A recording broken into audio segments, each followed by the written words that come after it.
plus y cube equal to 72 and xy equal to 8 with x greater than y. x greater than y ఒక condition ఇచ్చాడంటే చాలా most important అనమాట. చాలా జాగ్రత్తగా ఆలోచించవలసిన అవసరం ఉంది. xy అనేది 8 ఇచ్చాడు అంటే xy మల్టిప్లై చేస్తే 8 వస్తుందంట. 8 ఏవైనా 2 నెంబర్స్ తీసుకొని మల్టిప్లై చేస్తే 8 వచ్చే విధంగా ఎన్ని విధాలుగా రాయొచ్చు? 1 into 8, 2 into 4, 4 into 2.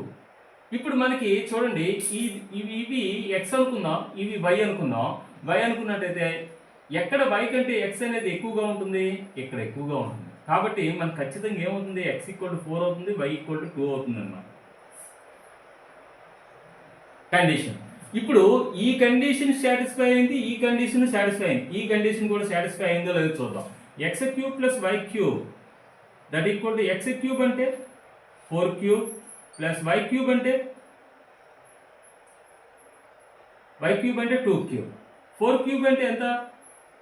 4 4 జా 16, 16 4 జా 64 ప్లస్ 2³ అంటే 8 that equal to 72. x³ + y³ = 72. ఈ కండిషన్ కూడా సాటిస్ఫై అయింది. అంటే x వాల్యూ y వాల్యూ ఖచ్చితంగా 4 2 అవుతుంది అన్నమాట. ఇప్పుడు మనకేం అడిగాడు? x - y అడిగాడు. x - y ఈక్వల్ టు ఏమవుతుంది? x వాల్యూ ఎంత? 4 వచ్చింది, y వాల్యూ ఎంత వచ్చింది? 2 వచ్చింది. 4 - 2 అంటే 2 ఆన్సర్ అవుతుంది. 2 ఆన్సర్ ఎక్కడ ఉంది? Third one is right answer. ఈ